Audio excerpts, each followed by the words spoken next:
Assalamualaikum warahmatullahi wabarakatuh.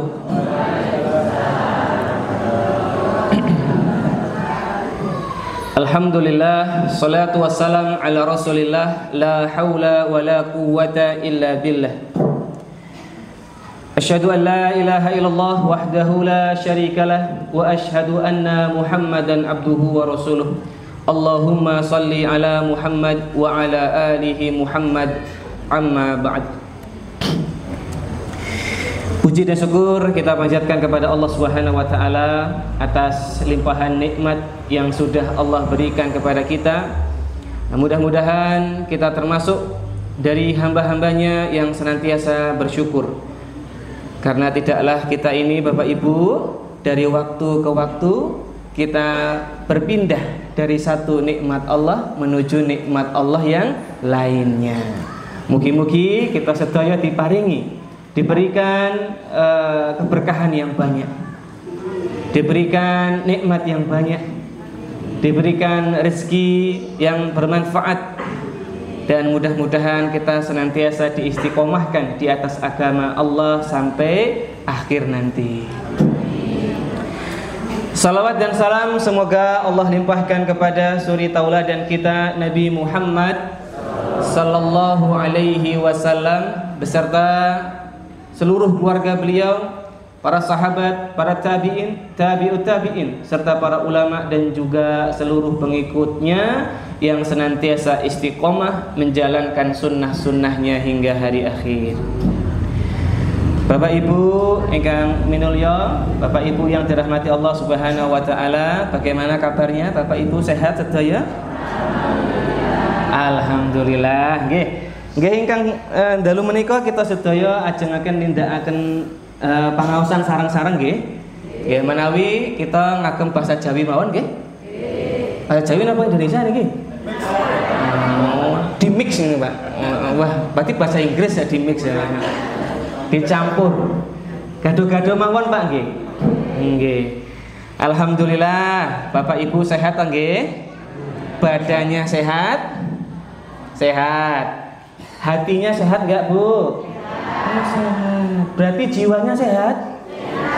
Oh, insya Allah. Alhamdulillah. Nggih Bapak Ibu. Di antara nikmat ingkang luar biasa nggih menika selain iman nggih nikmat sehat.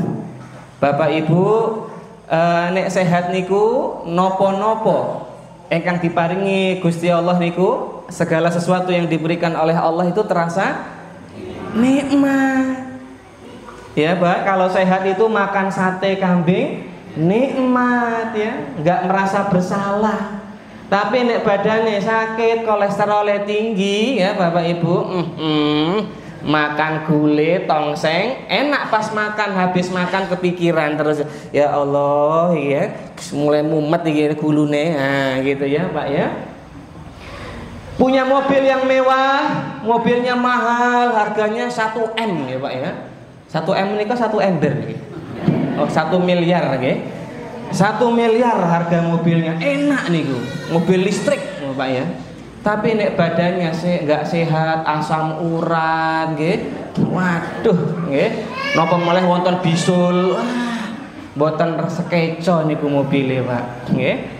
Ya, tapi kalau badannya sehat, meski cuma naik pick up ya Pak ya, terasa nikmat luar biasa nggih. Nikmat sehat menika nikmat ingkang agung, nikmat yang besar. Maka kata Nabi sallallahu alaihi wasallam, ada 2 nikmat yang sering dilupakan manusia nggih menika nikmat sehat kalih waktu luang, as-sihah wal faragh. Nah, jadi Bapak Ibu, monggo kita syukuri nikmat sehat badan kita, jiwanya sehat, alhamdulillah. Ada yang badannya sehat tapi jiwanya tidak sehat. Tempatnya biasanya di mana? Di Pakem. Oh, hafal ya Bapak ya. Pakem niku pundi lah, kula sakniki ngontrak teng Pakem niku. Sanes kula nggih.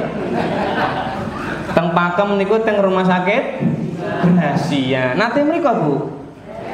Pun nate nginep teng mriko? Mboten, alhamdulillah nggih. Pun boten, jangan ya Bu ya. Nggih, mugi-mugi diparingi sehat terus. Nek kula riyen nate nih, pernahnya dulu saya itu di ini Bu, di Rumah Sakit Sujarwadi Klaten. Nah, person apa mboten niku? Sujarwadi nggih sami kalih Gracia Rumah Sakit Jiwa. Nek Gracia niku rumah sakit kabupaten. Nek napa niku? Sujarwadi niku provinsi RSUP. Nah, kula riyen teng mriku 3 bulan, Bu. Nah, tapi mboten dirawat nggih. Mboten pasien. Riyen kula belajar teng mriku, praktek teng mriku, teng Sujarwadi mriku nggih. Nah, kula niku teng rumah sakit jiwa niku eman niku Bapak Ibu. Kathah tiyang ingkang badannya sehat, keker Bapak Ibu. Kalau bicara normal lancar, tapi akalnya tidak sehat. Ya Allah, kasihan. Tapi kalau pas ke rumah sakit umum ya, ada orang yang akalnya sehat tapi badannya sakit, tidak sehat. Maka dua kesehatan ini harus dijaga. Kalau sehat badan berarti harus jaga makan dan jaga aktivitas olahraga. Tidurnya jangan begadang ya Bapak Ibu. Makannya yang sehat-sehat ya, ampun tongseng terus nggih. Nggih. Bapak Ibu favoritnya napa makme? Sambel bawang sehat niku Pak nggih, aman alhamdulillah nggih pun. Yang Gunung Kidul niku terkenalnya sambel bawang kalih jangan lombok pun sekeco niku, Masya Allah. Ini tamu-tamu dari Jakarta, opo Kak Yogi kayo, jangan lombok gitu kan. Iya, di Gunung Kidul ini Pak Bu sukanya makan sayur lombok sama sambal bawang. Itu enak. Kak Yogi juga favorit nih nggih. Alhamdulillah. Nggih. Kalau menjaga kesehatan jiwa berarti gimana caranya Bapak Ibu? Kalau tadi kesehatan badan olahraga, jaga pola makan, pola tidur, istirahat. Kalau kesehatan jiwa, pikiran gimana Bu? Pripun Pak? Yang bisa dapat hadiah ini. Gimana cara menjaga sehat jiwa? Ayo Bu. Ada yang bisa Bapak Ibu?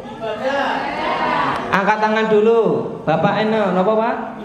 Ibadah leres niki dapat hadiah Pak. Nggih. Alhamdulillah. Napa melih selain ibadah? Bersyukur, Masya Allah. Dapat lagi hadiahnya Mas. Niki nggih. Ngapunten. Mungkin diambil kalau sudah ini selesai.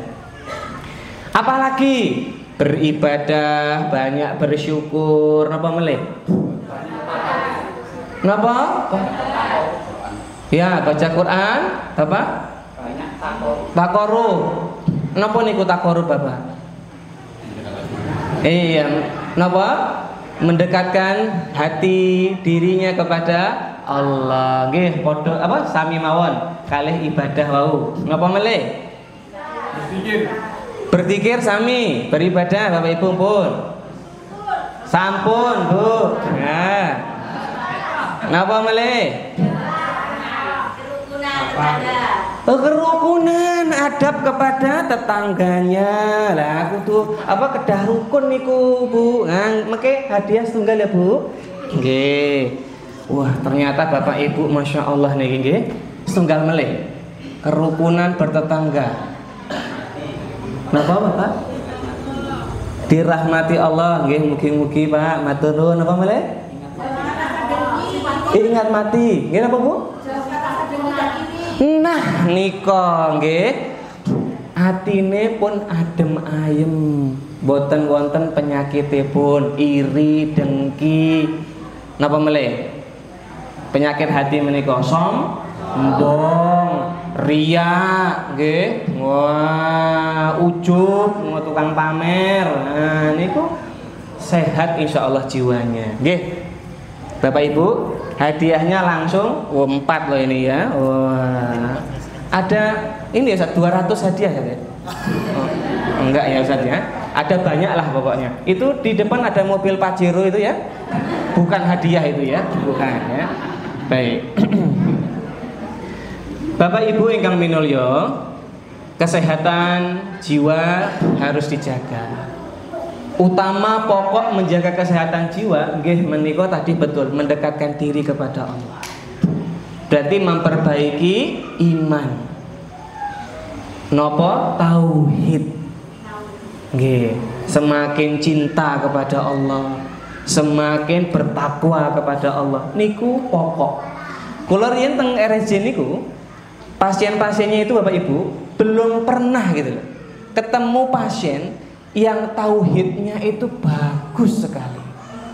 Rata-rata pasien itu di sana tauhidnya menengah ke bawah. Nah, pripun Kak Yogi menengah ke bawah menika? Rata-rata pernah ke dukun. Jadi kalau ada orang guyang-guyu di betot orang pintar. Ini kok rusak tauhidnya. Di betot teng dukun niku. Lah wonten napa teng dukun? Ini orang yang sakit tambah sakit, Bu. Makanya dokter-dokter psikiater itu di rumah sakit jiwa itu sebel kalau ada pasien punya riwayat pernah ke dukun. Soalnya gangguan jiwa tambah parah. Maka kalau sakit Bu, nggih ke dokter. Sudah ada ahlinya, insya Allah baik. Jangan takut ke dokter. Mboten napa-napa teng dokter niku. Paling cuma ditanya, "Kenapa Ibu?" Kan gitu. Nggih, mboten datang-datang langsung suntik nggih. Nah, mboten diperiksa rumiyin nggih. Mboten usah takut, jangan malu.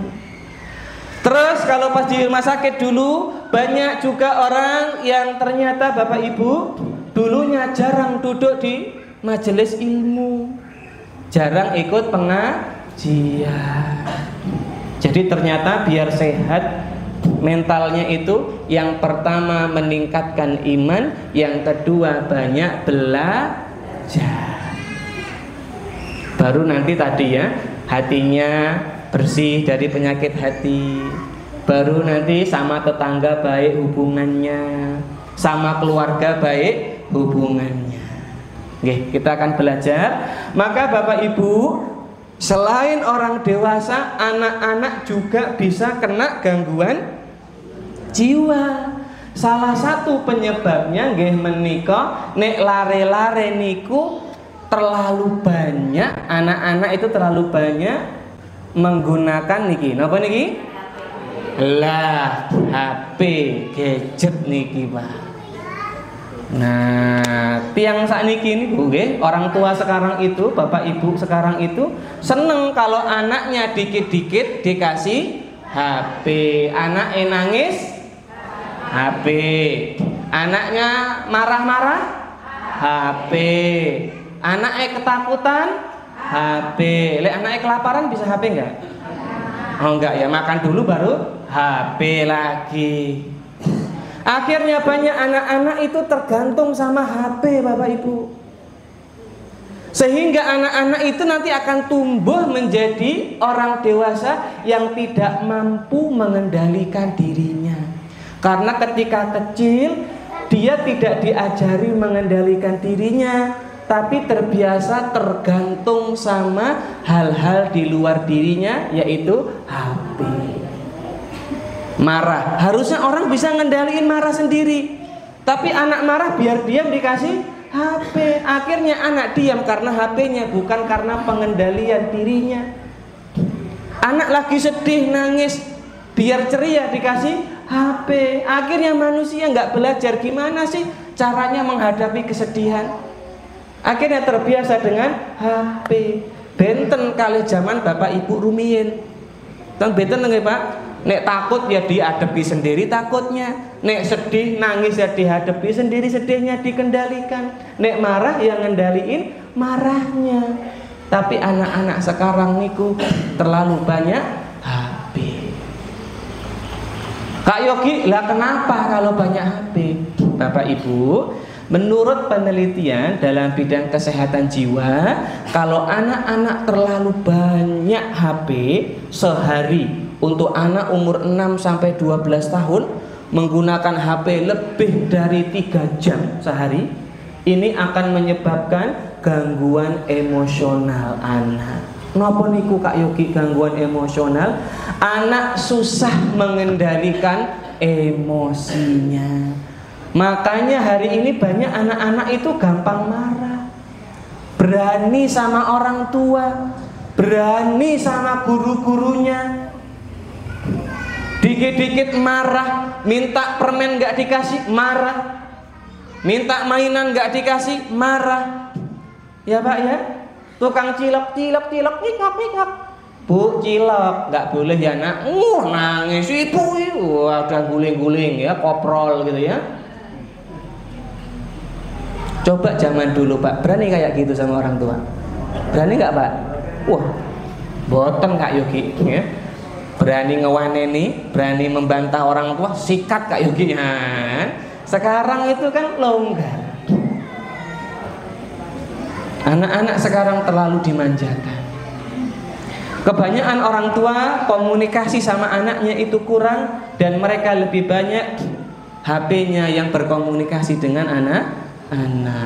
Maka bapak ibu yang anak-anaknya masih kecil, atau bapak ibu simbah-simbah yang punya cucu, ini jangan dikit-dikit dikasih HP. Karena yang pertama dampaknya merusak pengendalian emosi anak. Yang kedua dampaknya, ini kita bicara dampak buruknya dulu. Anak kalau terlalu sering dikasih HP di zaman digital ini, maka akan merusak daya konsentrasi anak. Jadi anak itu nanti otaknya nggak berkembang bagus Bu, konsentrasinya jadi rendah. Harusnya secara tumbuh kembang anak umur 7 tahun sampai 10 tahun mereka bisa berkonsentrasi antara 12 menit sampai 15 menit. Tapi nek gara-gara HP itu 5 menit aja nggak sampai. Nah ini jadi masalah, anak jadi susah belajar. Kalau susah belajar, ilmunya jadi kurang. Nek ilmunya kurang, anak tidak bisa mengandalkan otaknya, lebih banyak mengandalkan emosinya. Bahaya napa mboten? Oh bahaya. Sekitar 5 bulan yang lalu di Jogja ada seorang anak Bu minta buat main game namanya PS5 ke bapaknya ibunya, tapi nggak dikasih sama bapaknya. Anaknya ngamuk, ambil pisau, bapaknya ditusuk sampai meninggal dunia. Itu loh Bu. Jadi nggak main-main dampaknya. Di Gunung Kidul Bu, tapi bukan di Seming, tenang ya Bu ya, di daerah Panggang. Panggang ngertos ya Bu? Kayak gitu suka heran sama Panggang Bu. Teng Panggang niku ayam dipanggang itu bisa lari Bu ya? Iya ya, bisa ya Bu ya. Ya. Connect berarti Bu ya. Ya. Jadi Bapak Ibu, di Panggang itu ada anak, ceritanya dia minta diisi uang digital, atau ada yang namanya token, ada yang namanya e-money, ya, diisi ke sini. Ibu ngasih uang ke Indomaret atau Alfamart, nanti uang itu ditransfer ke sini ke HP. Minta 2 juta. Ini anaknya udah remaja. Bapak ibunya nggak ngasih. Malamnya pas bapak ibunya di ruang tamu Pak, itu rumahnya dibakar sama anaknya. Itu kejadian yang di Jogja. Di Gunung Kidul ada 2 kasus seperti itu. Nah, maka Bapak Ibu, ini adalah kondisi yang nyata gara-gara dampak HP berlebihan. Kenapa? Ya karena orang tua itu menganggap HP ini jadi alat bantu, jadi solusi pengasuhan, padahal tidak. Pengasuh utama tetap bapak ibunya. Kalau bapak ibunya sibuk, mudah-mudahan simbah-simbahnya bisa bantu. Kalaupun tidak bantu nggak apa-apa kok, karena tanggung jawabnya tanggung jawab bapak ibunya.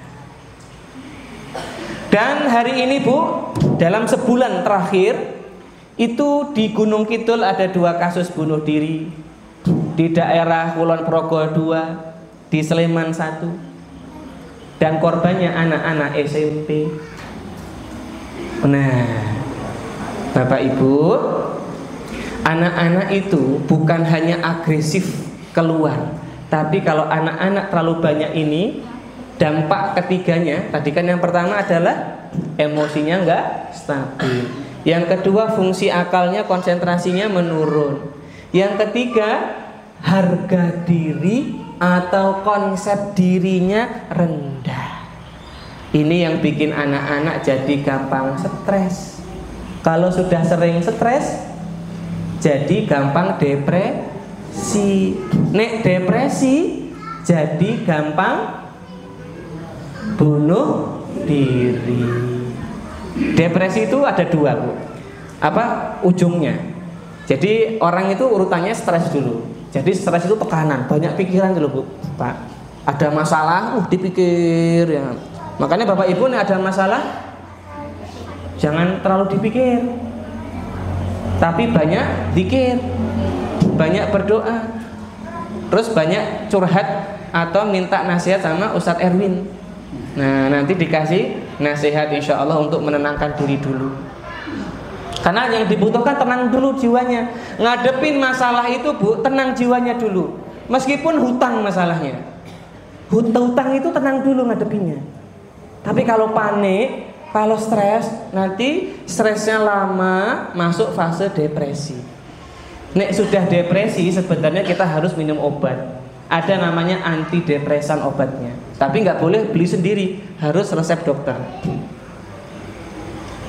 Harus minum obat kalau udah depresi itu sebenarnya, Pak. Tapi kalau orang-orang nggak tahu, dibiarkan depresinya sampai nanti kemungkinannya 2. Kalau nggak dia langsung bunuh diri. Yang kedua pilihannya adalah dibiarkan lama nanti jadi gila, gangguan jiwa, atau bahasa ilmiahnya, bahasa medisnya skizofrenia. Nah, itu bahasa penyakit gila itu ada namanya, Bu. Ya, kayak stroke ada namanya ya, diabetes itu kan kencing manis ya. Nah, kalau orang gila namanya skizo, SKIZO, skizofrenia. Matur nuwun Ustaz. Bapak Ibu, itu 3 dampaknya dulu. Sebenarnya ada banyak, tapi 3 dulu karena waktunya terbatas. Maka anak-anak kita hari ini kalau cuma yang ditemukan sehari-hari gadget terus, kebanyakan nonton HP terus, nonton kartun terus, ini bisa terdampak 3 tadi. Ini nggak nakut-nakutin, Bu, tapi kasus nyata. Di RSJ itu banyak loh anak-anak umur 12 tahun sampai dengan umur 15 tahun yang gangguan jiwa gara-gara ini. Ini nggak nakut-nakutin, ini data fakta. Maka mari Bapak Ibu, kalau di rumah itu jangan kebanyakan dikasih HP. Oh, Kak Yogi nek HP nggak apa-apa, berarti TV boleh ya.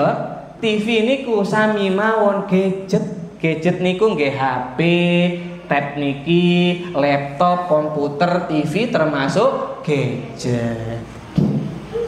Lah terus pripun Kak Yogi lari-lari niku mboten saged anteng nggih nek mboten ningali TV nggih mboten nonton TV niku.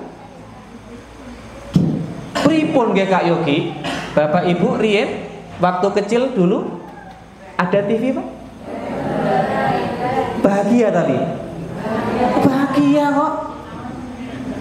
Dulu mainnya apa Pak dulu waktu kecil? Kulit jeruk jadi mobil-mobilan ya. Napa melih Pak? Bentik cetek tul. Napa melih? Kelereng nggih Pak nggih. Gunduk niki lho Pak. Oh saking pintere main kelereng Pak, sampai ojo kowe aja main. Nek main kiwa wae ya. Nah, ya. Sampai harus pakai tangan kiri karena terlalu ahli ya, terlalu jago. Apalagi gobak sodor. Napa meleh, Bu? Lompat tali. Napa meleh, Bu?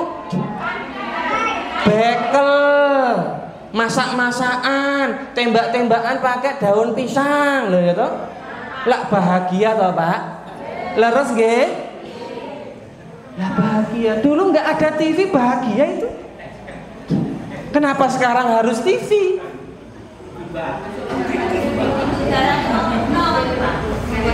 Diarani wong kuno. Tapi kalau kelebihan jadi kena gangguan jiwa, lah malah sama saja. Makanya anak-anak zaman dulu banyak sehatnya. Karena anak-anak zaman dulu berinteraksi dengan alam, banyak bergerak.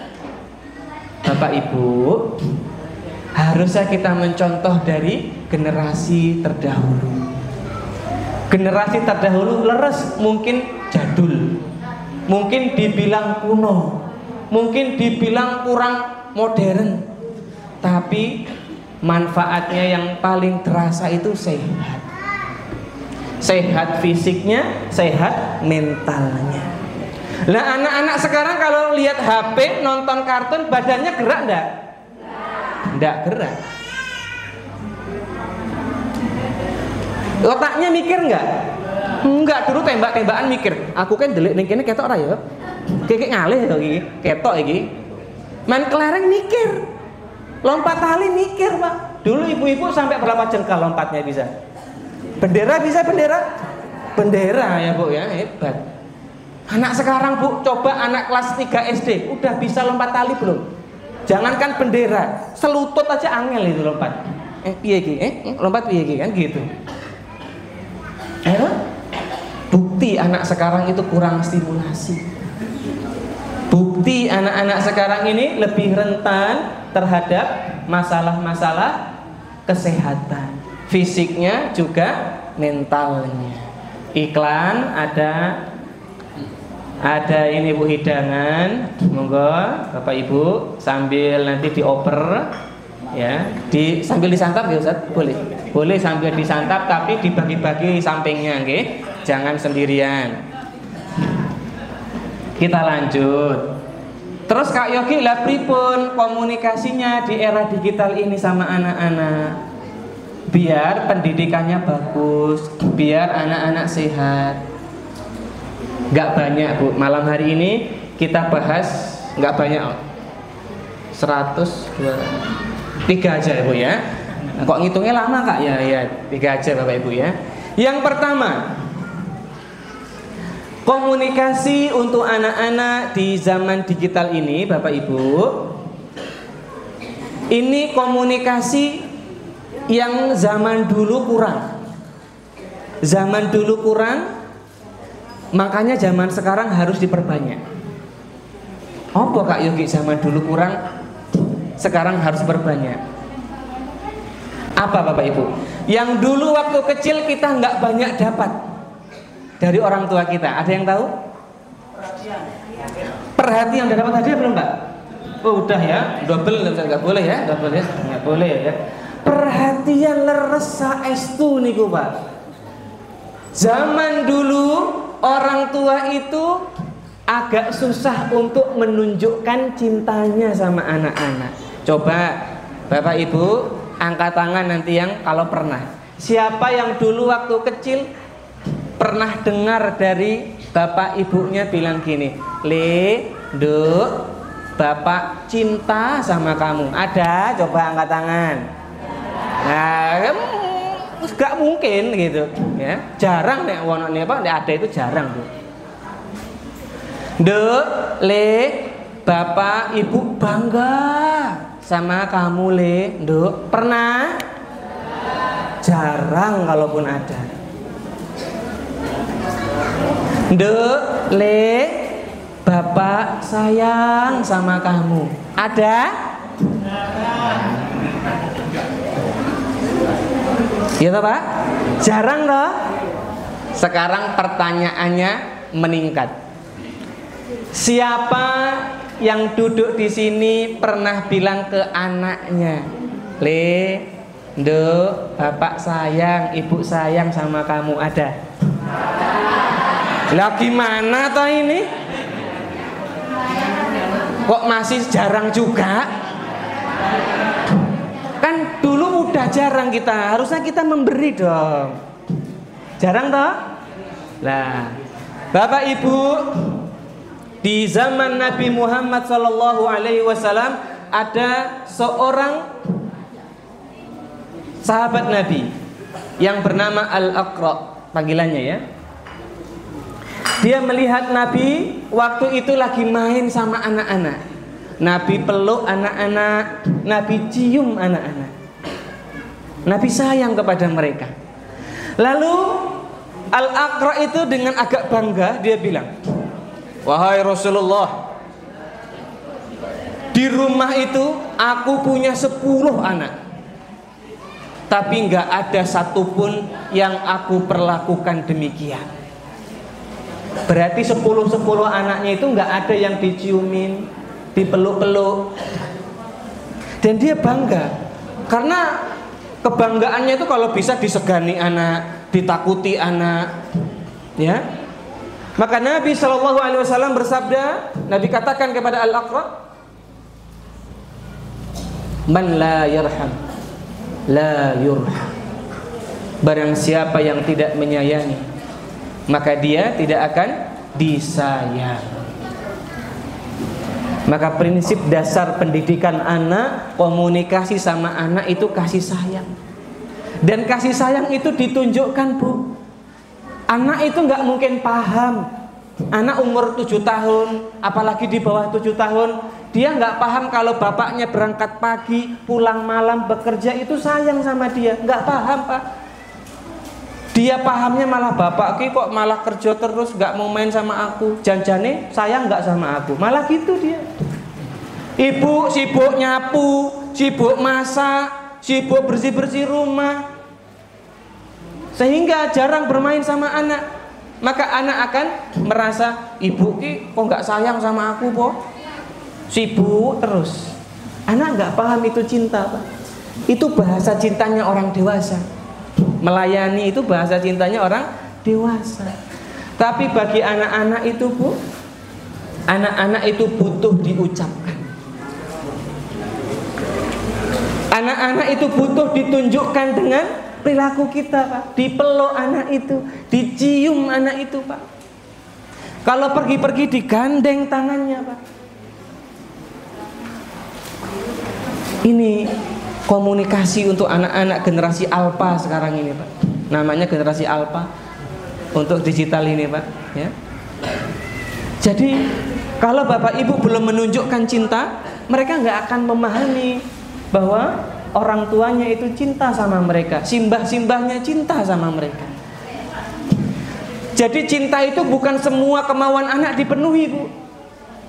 Bukan semua kepengennya anak diberi. Bu, beli mainan yuk, beli. Bu, beli HP yuk, beli. Bu, beli mobil-mobilan yuk, beli. Bukan itu cinta itu, Bu. Simbahnya juga sama. Cinta itu bukan ngasih uang ke cucu yang banyak, bukan ngasih hadiah yang banyak ke cucu. Kalau kebanyakan hadiahnya malah bukan cinta ini, Pak. Memang betul hadiah itu bisa bikin orang saling mencintai, tahadau, tahabu, ya.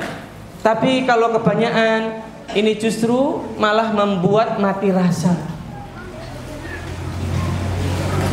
Maka Bapak Ibu, simbah-simbah yang punya cucu, kalau komunikasi sama anak-anak kecil sekarang, yang dibutuhkan itu, Le, bunda sayang sama kamu. Le, simbah sayang sama kamu, peluk. Nek enggak mau dipaksa, ini kan, peluk sih, peluk pokoknya. Nah, dicium. Iya, Bu. Karena begitulah Nabi SAW mencontohkan pendidikan anak. Nabi memeluk anak-anak, Nabi cium anak-anak. Bahkan Nabi ucapkan kepada salah satu anak yang bernama Mu'adz. Nabi katakan, "Ya Mu'adz, wallahi inni la uhibbuk, wallahi inni la uhibbuk." Wahai Mu'adz, demi Allah, sungguh aku benar-benar mencintaimu. Demi Allah, sungguh aku benar-benar mencintaimu. Seorang nabi, seorang rasul, seorang pemimpinnya umat, seorang pemimpin negara, pemimpin pasukan, masih sempat ketemu anak-anak, lalu Nabi sampaikan cinta kepada anak-anak itu. Saat itu Nabi ingin mengajarkan sebuah doa yang dibaca di akhir salat. Allahumma a'inni ala dzikrika wa syukrika wa husni ibadatik, kepada Mu'adz. Tapi sebelum mengajari doa, Nabi ungkapkan cinta dulu kepada dia. Maka Bapak Ibu, kalau kita ingin mengajari anak-anak, mengajari baca tulis, mengajari baca Quran, mengajari maafin Bapak yo, Bapak sayang sama kamu nah. Bapak bangga sama kamu. Maaf ya Le ya. Mungkin dulu Bapak pernah ngomongnya keras. Mungkin Bapak dulu pernah kasar sama kamu, pernah mukul. Maaf ya nak. Karena mungkin anak itu nunggu kapan bapaknya itu bilang cinta sama dia. Mungkin anak itu nunggu kapan bapaknya bilang maaf sama dia. Mungkin anak itu nunggu kapan bapaknya itu bangga sama dia. Mungkin hari ini ada yang anaknya lagi berjuang kerja keras. Ada yang mungkin di luar kota merantau. Ada yang mungkin lagi belajar tempatnya jauh. Dan mungkin hari ini dia lagi nunggu kapan bapak ibunya bilang cinta sama dia, kapan bapak ibunya bilang bangga sama dia. Maka ibu-ibu telepon anaknya, "Dok, ibu bangga sama kamu, Dok. Maaf ya, Dok, dulu ibu sibuk, kurang waktu main. Maaf ya, Dok, dulu ibu ngomongnya kasar. Maaf ya, Dok, dulu ibu suka banding-bandingin kamu sama anak tonggo Pak Suratman lo, ya. Sepurane ya, Dok. Minta maaf. Gak apa-apa.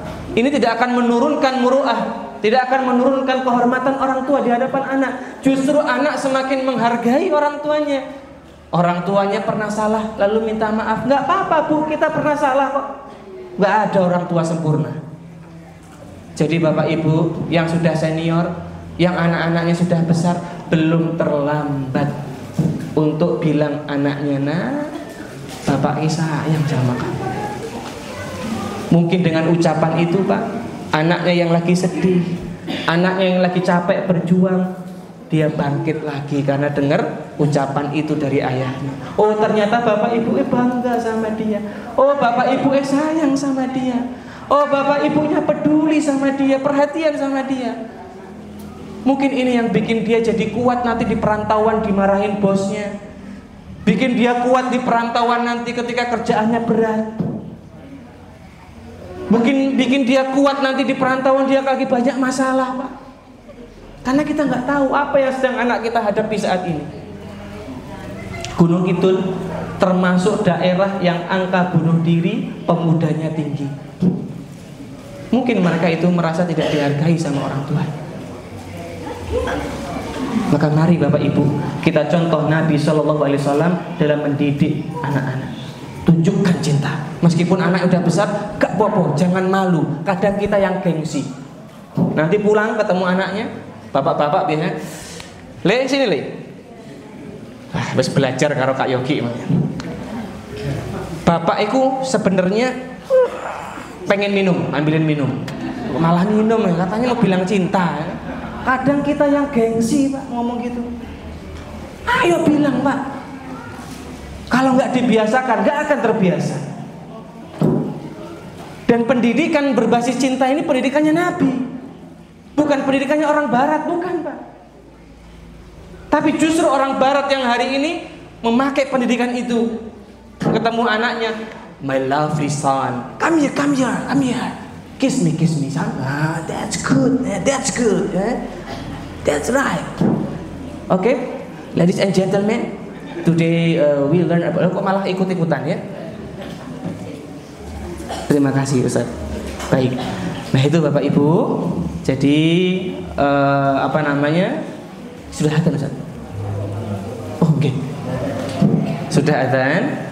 Bapak Ibu kita dengarkan dulu adzan, nanti kita lanjut sebentar, nggih? Atau dilanjut sampai Isya? Sampai subuh? Enggak ya. Baik. Kita dengarkan adzan dulu. Shallallahu ala nabiyina Muhammad wa ala alihi wa sahbihi wasallam. Baik, kita dengarkan adzan terlebih dahulu. Di mana dulu? Ngapunten Ustaz. Matur nuwun Ustaz. Terus habis itu oh iya Ustaz, siap.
Bismillah. Kita lanjutkan Bapak Ibu yang mudah-mudahan dirahmati Allah Subhanahu wa taala. Nanti insya Allah mungkin sampai jam 9 sampai jam 7.20 terus tanya jawab, habis itu kita salat nggih. Sarang-sarang. Boten napa-napa nggih? Insyaallah. Baik, Bapak Ibu. Tadi jadi kaidah yang pertama dalam komunikasi anak di era digital ini, tingkatkan cintanya. Tapi ingat, cinta itu bukan memanjakan, nggak sama. Memanjakan, memberi anak yang dia mau selalu diberi, itu bukan cinta. Ini karena kalau teman-teman psikolog namanya Orang yang suka memanjakan anak, orang yang suka memberi semua kemauan anak, ini yang disebut dengan cinta membawa derita. Karena hari itu anaknya bahagia, hari itu anaknya senang, tapi ketika besar anaknya nggak bisa ngendaliin dirinya, terbiasa dimanjakan. Kalau besar jadi anak yang mentalnya lemah, nggak bisa beradaptasi.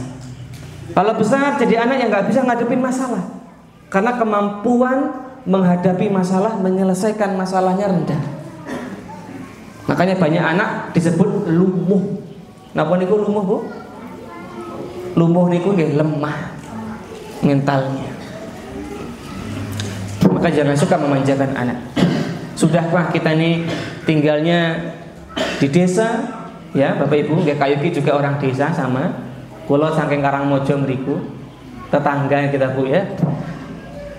Nah, terus mentalnya lemah, apa yang mau dibanggakan?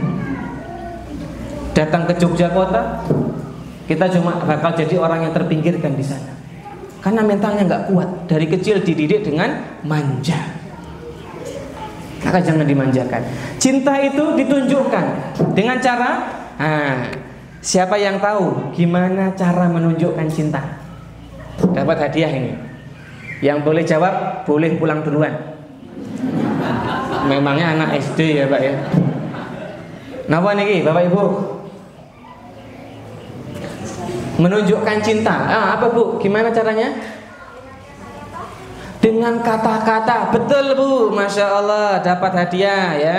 Barakallahu fiik ya. Apalagi caranya? Ya Ibu sebelahnya silakan. Tadi dengan kata-kata tadi Bu sudah memuji. Gimana caranya? Mana yang bilang beri hadiah? Beri hadiah, betul. Dapat hadiah 1. Nanti sisanya Ustadz Erwin ini ya. 1 lagi boleh. Bapak-bapak yang belum ini. Gimana Pak? Ini bapak-bapak ini yang harusnya banyak menunjukkan cinta ini. Saya dengan kalau bahasa kerennya sentuhan fisik. Physical touch. Jadi memeluk, mencium, cium kening, cium pipi, cium kepala, boleh. Yang nggak boleh kan nyium mulut sama anak, ya. Nah, kemudian dipeluk, dirangkul, digenggam tangannya, ini sentuhan fisik. Nah, ini dapat hadiah ya Pak, insya Allah ya Pak ya. Baik, jadi yang pertama adalah cara menunjukkan cinta itu ungkapkan dengan lisan.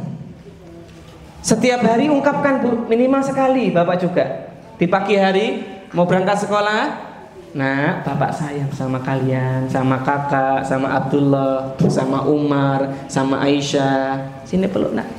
Nah, kalau orang Jawa berarti Bapak sayang sama kamu nak, sama Joko gitu kan, sama ngapunten Partini gitu kan. Nah, sayang semua kan gitu.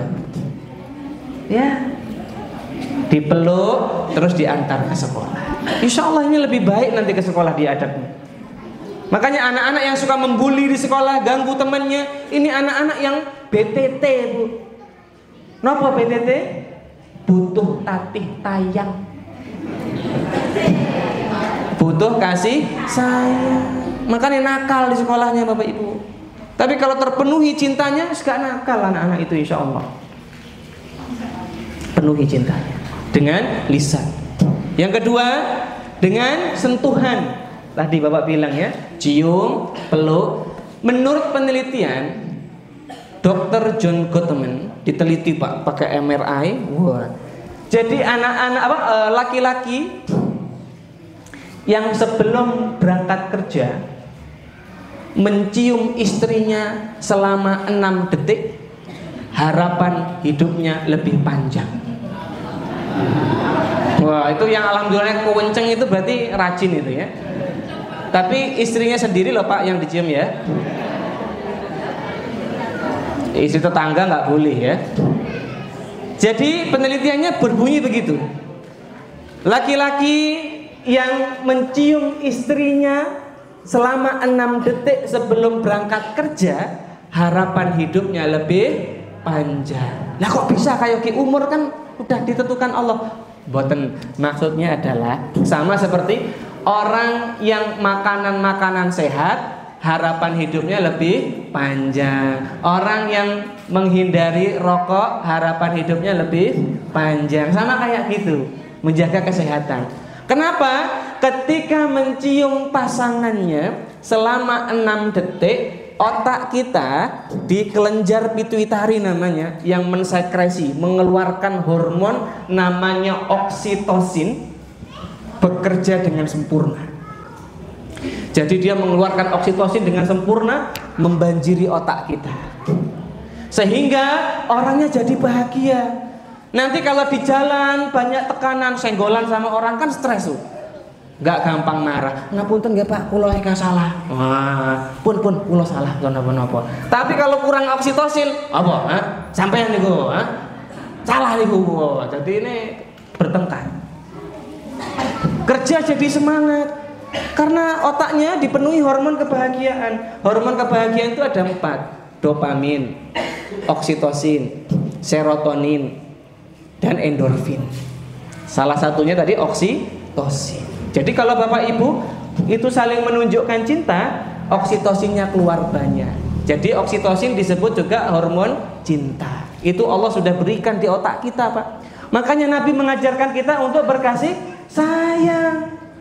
Makanya Allah jadikan suami istri dari golongan kita, pasangan itu dari golongan kita di Quran surat An-Nisa. Agar apa? Litaskunu ilaihi. Agar datang sakinah. Ya, agar datang mawaddah rahmah, ya, cinta, kasih sayang.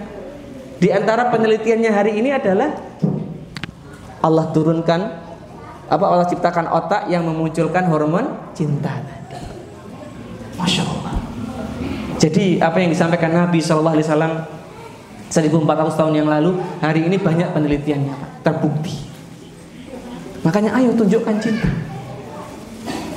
Makanya Bapak-bapak, kenapa harus 6 detik? Karena 6 detik pituitarinya berfungsi optimal. Kalau cuma 2 detik ya nggak optimal, kan?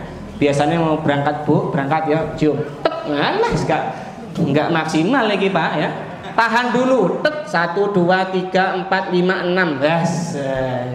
Kalau memeluk butuh 20 detik, lebih lama. Jadi ini berlaku untuk kedua-duanya, yang dicium muncul oksitosin, yang mencium muncul oksitosin. Jadi istrinya bahagia, suaminya bahagia. Kalau ke anak-anaknya juga bahagia. Maka dicium anak itu, dipeluk 20 detik, baru dilepaskan ke sekolah. Gampang toh, Pak? Gampang buatan? Wah, gak kurang kompak nih. Gampang buatan? Gampang loh. Petunjuknya sudah ada, ya. Maka kita harus menunjukkan cinta. Man la yarham la yurham. Barang siapa yang tidak menyayangi, maka dia tidak akan disayang. Kaidahnya, sayangi dalam pendidikan. Bahasa cinta yang ketiga tadi memberi hadiah. Nah itu tunjukkan minimal 3 itu, wes Bapak Ibu, ya. Ada lagi yang keempat sebenarnya, nemenin kegiatan atau nemen main, ngajak main anak. Yang kelima, servis, ya, bantu anak. Anak sepedanya rusak, kita benerin. Sepedanya kotor, kita cuciin. Nah itu namanya servis, boleh. Itu juga bahasa cinta. Nah itu 5 bahasa cinta. Ya, yang kedua, tadi kan menunjukkan cinta, ini komunikasinya. Yang kedua, Bapak Ibu harus tegas sama anak-anak. Era digital ini tegas, nggak boleh menyek-menyek, nggak boleh lembek-lembek. Nek lembek-lembek, mereka nanti jadi generasi stroberi. Napa niku Kak, generasi stroberi? Generasi yang suka makan salah, ya, bukan. Generasi stroberi itu anak yang mentalnya lemah, gampang stres, gampang depresi. Maka tegas tanpa cinta bikin lemah juga. Jadi dua-duanya harus ada. Cintanya ada, tegasnya ada. Harus seimbang kayak saya burung ini.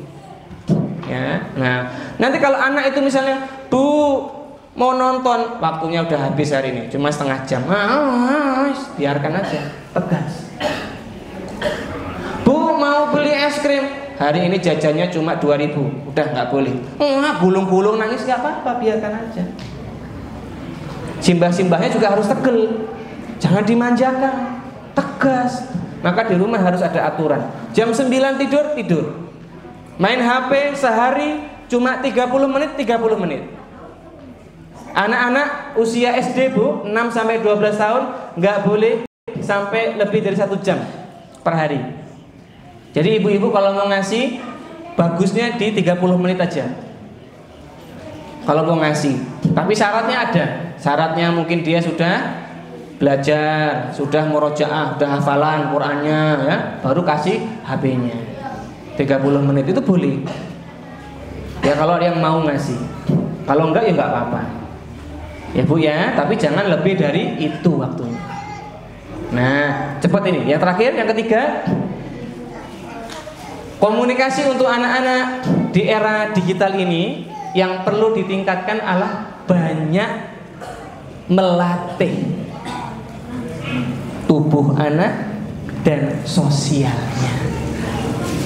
Bu, anaknya kalau pulang sekolah diumbar aja nggak apa-apa, disuruh main sepeda, main ke lapangan. Mumpung di Semin ini masih banyak alamnya, banyak lapangannya. Kalau di Jogja sana sudah berkurang jauh, susah mau kemana-mana. Jangan suruh di rumah, jadi suruh main sepedahan apa-apa, motoriknya sama sosial, banyak berteman, suruh banyak berteman. Temannya jangan yang di HP, tapi temannya harus di dunia nyata. Nah, jadi ibu-ibu, anaknya harus dimotivasi untuk banyak bermain. Syukur-syukur ada TPA, duduk ke TPA. Nah, karena waktunya sudah habis.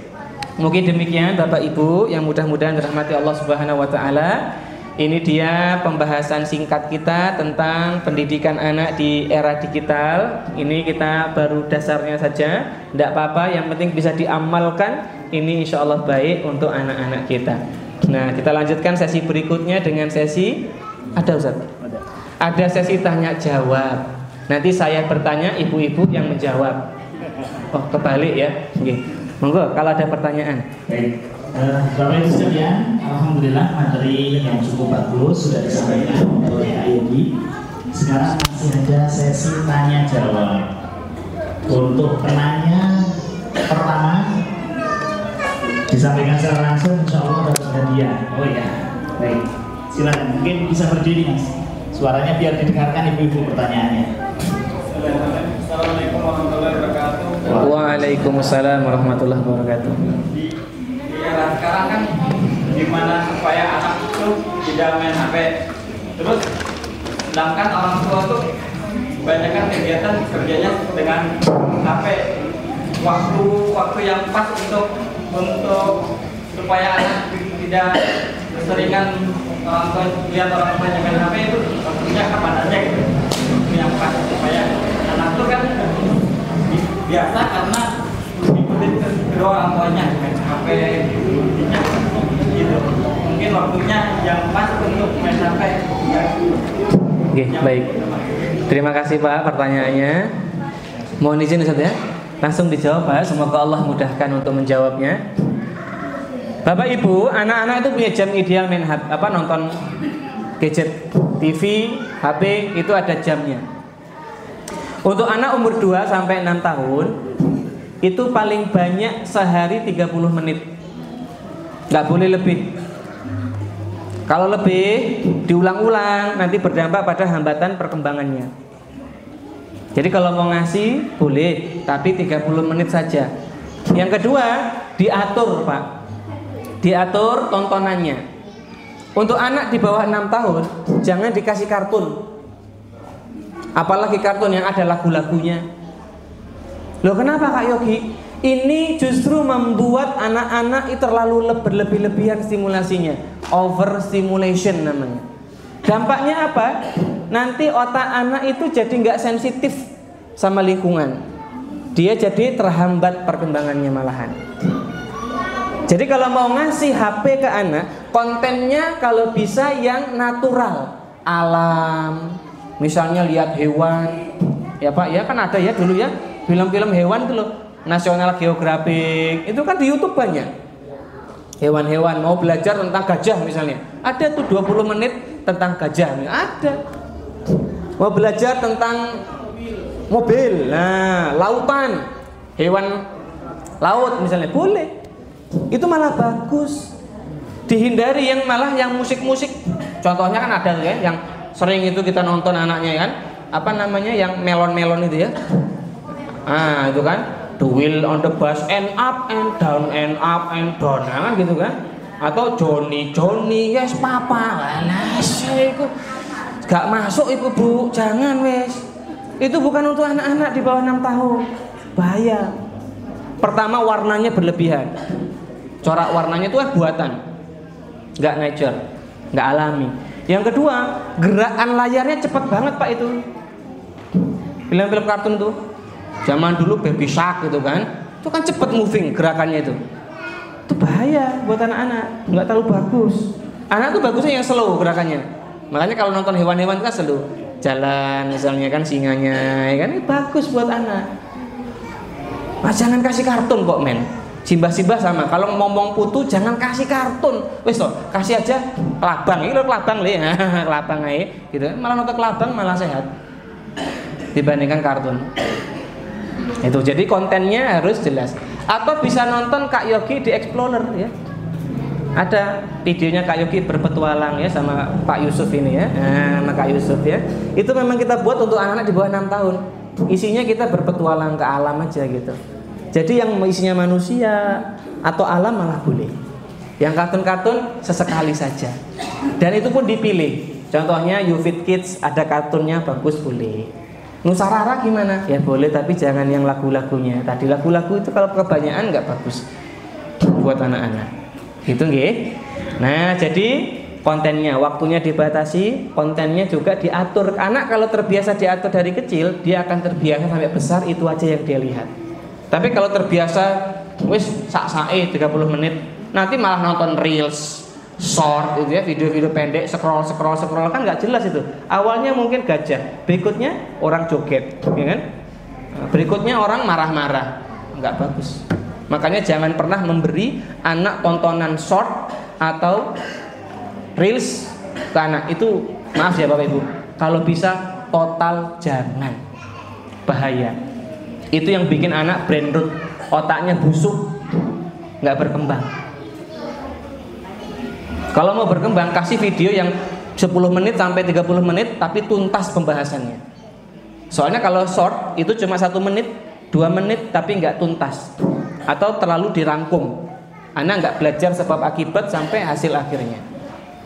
Otaknya bisa busuk. Bahasanya busuk ya, brain rot itu. Nggak berkembang. Jadi jangan kasih reels. Kayak itu sering itu di desa-desa, anak pegang HP nonton reels. Isinya konten-konten dewasa. Anak 5 tahun itu padahal. Banyak itu di desa, tapi bukan di Semen ya, aman ya. Semen pokoknya bagus ya. Baik. Ya itu Bapak Ibu. Jadi kalau untuk begitu waktunya dan nggak boleh lebih waktunya. Mau pagi, mau dibagi 10 menit pagi, siang 10 menit, sore 10 menit nggak ada masalah. Kalau untuk SD 30 menit sampai 1 jam boleh sehari.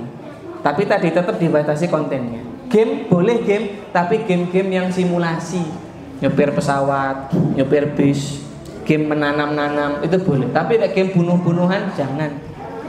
Ya, bahaya. Bapak Ibu nggih. Nah itu Pak, jadi waktunya nggak ada batasan, boleh-boleh saja. Ya. Kemudian kalau Bapak Ibunya main gadget, anak waktunya habis terus gimana? Biarin aja, jangan kasih. Kita sediakan mainan saja di rumah yang banyak. Nah, pilihannya mainan, gitu, mainan fisik. Mau Lego, mau apa nggak apa-apa. Mau main pasir di depan rumah nggak apa-apa. Yang penting jangan main di rumah tetangga terus gitu ya. Tetangganya gak iso tidur yang dia. Baik. Demikian Bapak Ibu, terima kasih. Ngapunten Ustaz. Gua penanya lagi. Ya, itu yang dekat pintu. Waalaikumsalam warahmatullahi wabarakatuh. Agak keras Bu suaranya. Waalaikumsalam. Bagaimana mengatasi anak yang sudah kecanduan HP? Masya Allah ya. Terima kasih. Semoga Allah mudahkan untuk menjawabnya.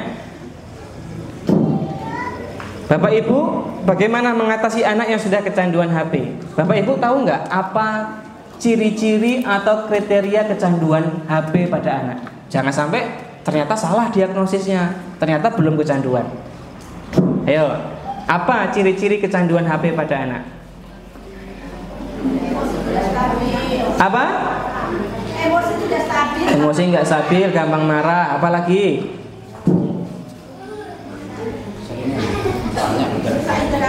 Tangannya kalau bergetar.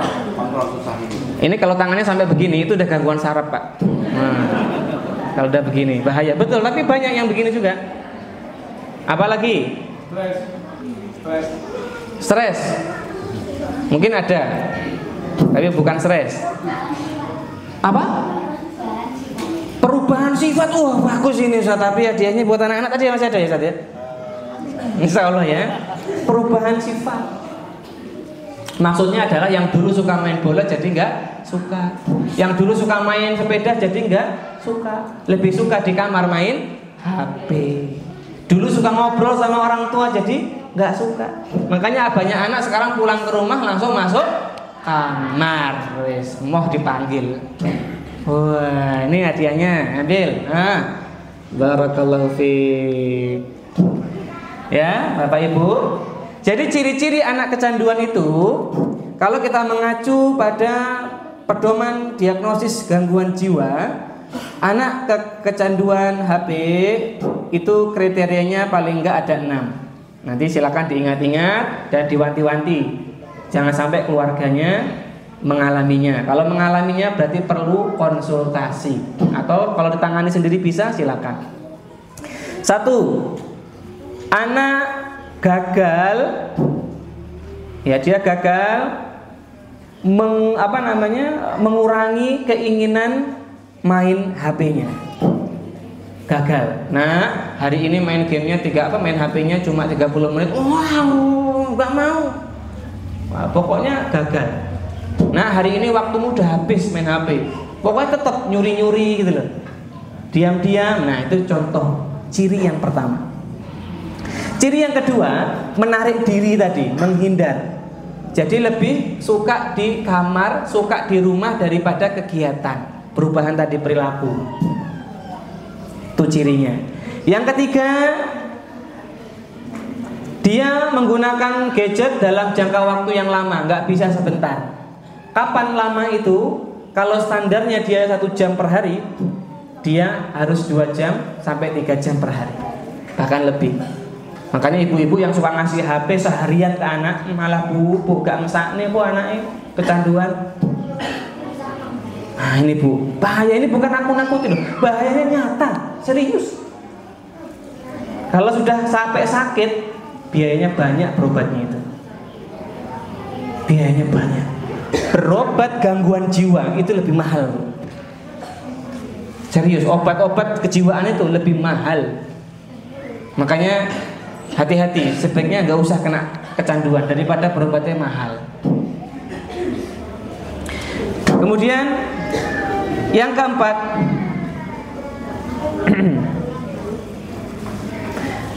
muncul keinginan terus-menerus yang tidak terkendali. Pokoknya kalau HP diambil mau lagi, keinginan terus-menerus setiap saat, hampir tiap saat maunya HP terus, nggak mau yang lain.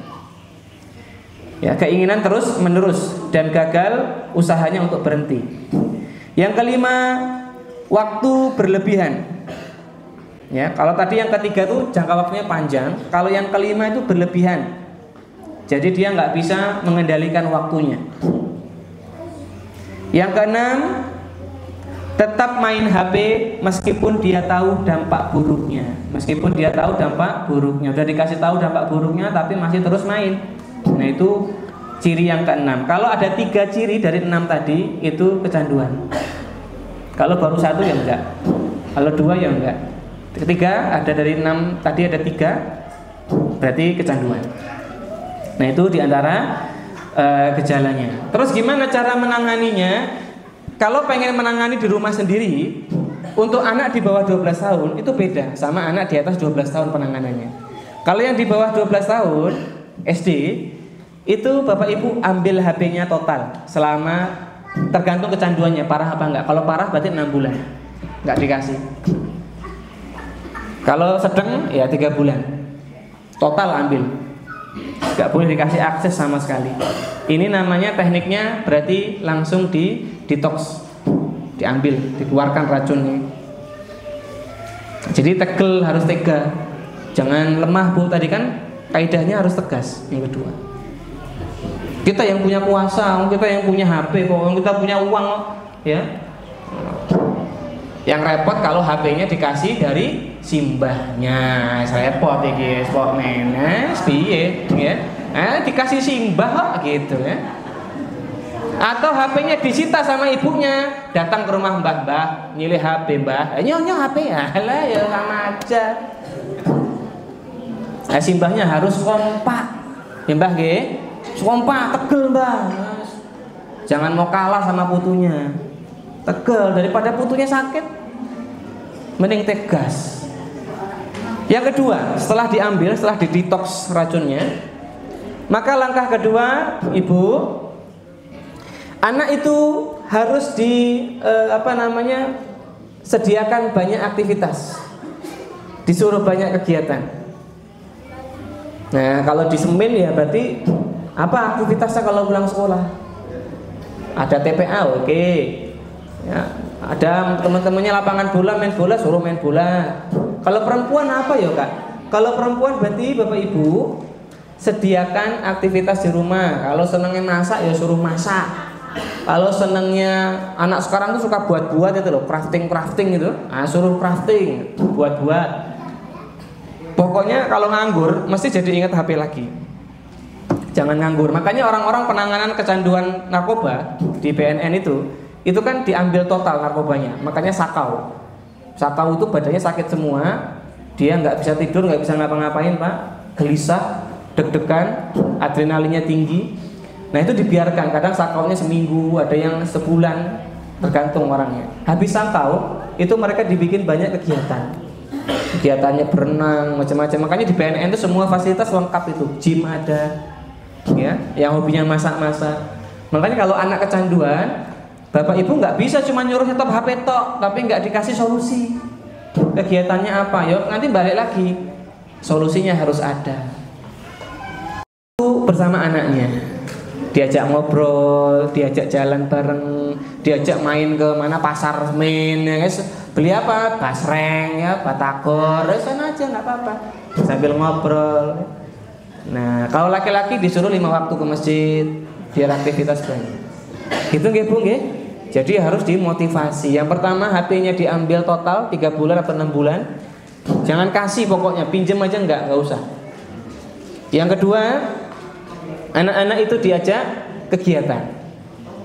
Yang ketiga, anak diajak interaksi sama orang tuanya. Ini cara penanganan yang bisa di rumah, nggak perlu ke psikolog atau ke dokter. Mungkin begitu caranya. Semoga dimudahkan. Begitu mungkin Ustaz.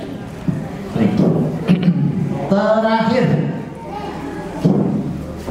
di belakang sana Ustaz. kan yang putra atau yang putri? Derek Ustaz, ngapa? Bapak kemarin sudah yang putri yang dulu, monggo. Suaranya yang jelas, coba. Bagaimana cara mengatasi anak yang takut tidak bisa mengendalikan emosi? Masya Allah. Mohon izin ya Ustaz. Bagaimana cara mengatasi anak yang tantrum? Bapak Ibu ada yang tahu tantrum apa? Itu loh kayak itu yang listrik itu setrum Pak ya, itu strum itu ya, yang listrik itu. Tantrum itu adalah ledakan emosi anak. Misalnya anak kalau ke pasar, diajak ke pasar lihat mainan, Bu mau mainan, nak mainannya udah banyak di rumah, jangan belum meraung-raung, gulung-gulung ya kan, teriak-teriak nangis, aing mau gitu kan. Nah, ini kesurupan itu ya, bukan tantrum. Anak teriak-teriak, marah, ngamuk, mukul-mukul itu tantrum. berbeda sama nangis biasa. Nek nangis biasa itu nangis karena sedih, karena gagal mengendalikan lingkungan, tapi nggak ada ledakan emosi. Kalau tantrum ada. Apa bukti ledakan emosi? Agresivitas. Agresifnya bisa verbal, bisa fisiknya, Bapak Ibu ya, itu ledakan. Dan fisik itu agresinya bisa keluar ke ibunya, ke bapaknya, ke orang-orang di sekelilingnya, atau ke diri sendiri. Kadang ada anak tantrum suka mukul-mukul kepalanya, ya, mukul-mukul perutnya, jentus-jentuskan kepala di tembok gitu ya. Nah ini tantrum. Cara menanganinya gimana Kak Yogi? Coba bapak-bapak, ibu-ibu ada yang tahu caranya gimana? Ada nggak? Loh, selama ini gimana mengatasi tantrum ini berarti? Gimana Pak? Dituruti. Apalagi? Dibiarkan. Apalagi? Oh, dialihkan. Bu mau main kayak cecak ae lo gitu. Gitu ya. Mainan kececak lo Bu gitu kan. Apalagi? Udah itu aja caranya. Ya. Biasanya orang Indonesia kalau menangani tantrum unik-unik Bu. Nah, tipenya beda-beda. Tipe yang pertama, kalau anak tantrum minta sesuatu, biasanya langsung dituruti. Mau mainan, ya harus beli, ayo beli. Tipe 1 ya. Ada yang tipe 1 di sini? Ada. Oh, ada mungkin ya. Di luar semen tapi ya. Baik. Tipe 2, kalau anaknya tantrum, biasanya kita itu, Bu mau mainan, mau pokoknya nangis gitu kan. Tipe yang kedua adalah tipe yang tadi ditinggal. Gah pokok ibu gah, tinggal lagi, numpak motor, ayo, Bu, pokoknya tinggal, dijarke wae tinggal ya. Ini tipe yang kedua. Ada yang seperti itu? Ada ya.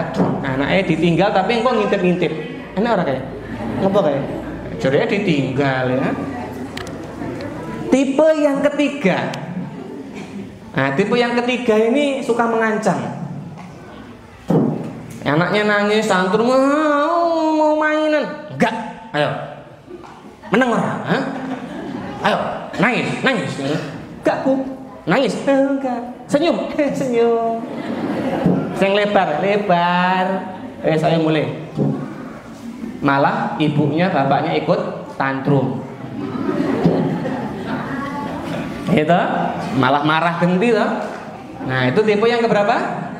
3. Ada yang tipe ketiga? Ikutan tantrum juga? Ada mesti ya. Tapi nggak di sini kayaknya ya.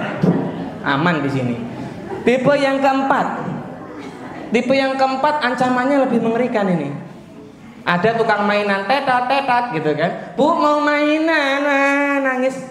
Mas, mainannya nggak dijual kan? Nggak dijual kan? Yang tukang dodolan, Bu, mesak nih Bu. Ya. Orang jualan mainan kok diancam itu loh. Gimana ibu-ibu gitu? Itu loh nggak dijual mainannya. Enggak kan Mas? Enggak Bu, nggak dijual. Kasihan Bu lah. Orang cari nafkah kok dipersulit gitu loh. Diancam-ancam gitu, untungnya kecil gitu. Nah, tipe yang keempat ada? Ada ya paling ya. Yang kelima. Nah, ini cara penanganan tantrum yang ideal. Kalau ada anak dia tantrum minta mainan, maka Bapak Ibu harus tahu tujuan tantrum itu 3. Yang pertama, memenuhi kemauan dirinya. Tujuan yang pertama itu, dia dapat apa yang dia mau. Tujuan yang kedua, anak tantrum itu mengendalikan lingkungan. Dia bisa mengendalikan perilaku orang tuanya untuk nurut ke dia. Tujuan yang ketiga, dia membuat lingkungan itu merasa nggak nyaman. Dengan dia teriak-teriak, dia nangis. Makanya anak itu kadang kalau ada tamu tambah ngalem toh. Enggak, ada tamu Pak D-nya dari Jakarta gitu kan. Bu, beli es krim yuk. Enggak boleh. Ada Pak D nangis. Es krim. Itu es krim, terus minta nanti es teh, minta lagi nanti sepeda. Bu, beli motor ya bu ya. Beli motor kan gitu kan. Sampai begitu kalau ada Pak D-nya, ada tamu kan kita malu. Dia tahu loh anak itu kayak gitu. Anak itu ketika tantrum dia mengamati wajah kita Pak. Dan ini kemampuan anak-anak sejak umur 2 tahun. Jadi kalau kita nggak nyaman, kita gelisah, itu semakin digas sama dia. Makanya kalau ada Pak D dari Jakarta, dia tantrum jarke wae gitu ya. Gak apa-apa gitu. Oke, Pak D pripun Pak D? Gak apa-apa cari ini iki arek iki gitu kan. Dia lho kok ora apa-apa gitu nanti dia gitu nanti. Nah, jadi penanganan tantrum itu membantah 3 tujuan ini. Jangan kasih apa yang dia mau, jangan buat kita diatur sama dia, dan kita tunjukkan rasa nyaman ketika dia tantrum. Itu cara menangani tantrum yang efektif. Jadi kalau anak wah nangis, ibu cari tempat duduk aja. Pasang wajah datar, bila perlu senyum dikit. Tapi berat ini ya, walaupun kelihatan mudah, berat ini. Kadang kita kepancing gitu ya. Dilihatin. Kenapa harus dilihat? Nggak boleh ditinggal. Karena tantrum itu cara anak belajar menyampaikan emosinya. Jangan ditolak, nggak boleh. Nek ditolak, anak belajar emosinya nggak dihargai. Dia belajar emosinya itu nggak penting. Nanti sampai besar, dia nggak bisa ngerti sama emosinya sendiri. Dia belajar menolak dirinya sendiri. Maka kalau tantrum dilihat, karena pengennya dilihat. Lihat. Wes suruh. Belum. Nah, gitu ya. Ya wes, lanjut. Menurut penelitian, tantrum itu paling lama 75 menit. Ada yang sampai 2 jam, nggak apa-apa. Itu kalau awal-awal penanganan memang lama. Tapi lama-lama kalau kita konsisten, nanti berkurang sampai hilang tantrumnya. Jadi langkahnya duduk tenang, kalem, pasang wajah datar, suaranya datar, jangan melengking. Adik, nggak boleh. Adik, nah gitu. Harus datar. Kemudian biarkan dia mengekspresikan emosinya, kita perhatikan. Biarkan anak belajar mengendalikan emosinya tanpa dibantu. Kalau kita langsung meluk anak tantrum, itu nggak tepat Pak. Tantrum itu masalah sensoriknya. Jadi kalau dipeluk, itu semakin nggak nyaman, malah semakin wah gitu lagi dia. Udah biarin aja. Nggak ditinggal, nggak usah dimarahin. Stop, biarin. Tapi kita nyaksikan. Karena dengan seperti itu anak belajar mengendalikan emosinya sampai tenang. Yang kedua, merasa emosinya diterima. Dan dia belajar bahwa dengan tantrum itu nggak mampu mengendalikan lingkungan, nggak mampu mendapatkan yang dia mau, nggak mampu atau nggak berhasil membuat lingkungan tidak nyaman. Akhirnya dia akan mengganti dengan perilaku yang lain. Begitu Pak. Jadi harus tekel. Malu tapi ya. Ibu lebih mending malu ketika anak tantrum umur 3 tahun apa malu ketika nanti anak SMA tantrum. Tadi bakar rumah orang tuanya kan tantrum itu. Nusuk bapaknya pakai pisau itu kan tantrum. Nendang pintu ngamuk-ngamuk di rumah itu kan tantrum. Lebih malu mana tantrum anak SMA daripada anak umur 3 tahun. Makanya nggak apa-apa, nggak seberapa ini Bu. Malu kita ketika anak kita nangis di tempat umum. Namanya orang-orang akan memahami, oh jenenge wae arek gak popo. Tapi nek arek SMA tantrum, iku wong tuane piye didike? Kok anake koyo ngono gitu. Gak apa-apa, Pak. Tantrum itu penanganannya 2 tahun, di umur 2 tahun sampai 3 tahun. Sisanya akan hilang biasanya kalau penanganannya tepat. Tapi kalau dituruti terus akan bertahan. Atau kalau dimarahin terus itu tetap bertahan, ditekan aja ke dirinya. Penanganannya nomor 5 tadi. Semoga Allah mudahkan. Itu penanganan singkat tantrum. Demikian mungkin gitu Ustaz ya. Cukup, ini closing berarti Ustaz. Oke. Bapak Ibu, ini dia akhir pertemuan kita. Sebenarnya bisa kita lanjutkan sampai jam 11 ini ya. Tapi sepertinya kita butuh ya istirahat ya. Mungkin nanti ada yang ditunggu di rumah ya, cucu-cucunya, anak-anaknya nunggu. Terima kasih Bapak Ibu sudah hadir, sudah berkenan untuk belajar bersama. Matur suwun sangat. Mudah-mudahan Allah berikan kita kemudahan dalam mendidik dan mengasuh anak-anak kita. Allah jadikan kita orang tua yang salih dan salihah. Karena inti pengasuhan itu adalah bapak ibunya saleh. Orang tua itu teladan dan contoh, maka perbaiki diri kita dahulu, baru anak-anak. Dan semoga Allah jadikan anak-anak keturunan kita anak-anak yang diberkahi, anak-anak yang saleh dan salihah. Terima kasih Bapak Ibu. Mohon maaf kalau dalam penyampaian ada banyak salahnya, banyak hal yang kurang berkenan. Mohon dimaafkan. Kalau ada hal yang baik, itu datangnya dari Allah, semoga bisa kita amalkan. Buah kedondong, buah rambutan. Kok nggak kompak? Ulangi ya. Buah kedondong, buah rambutan. Buah semangka, buah pepaya. Anak-anak sehat kalau dikasih buah-buahan ya Bu ya. Jadi nanti monggo anak-anak dikasih buah-buahan biar tambah sehat. Nah, ini cuma mau ngasih informasi ya. Terima kasih. Sallallahu ala nabiyyina Muhammad wa ala alihi wa sahbihi wasallam. Subhanakallahumma wa bihamdika asyhadu an la ilaha illa anta astaghfiruka wa atubu ilaik. Wassalamualaikum warahmatullahi wabarakatuh.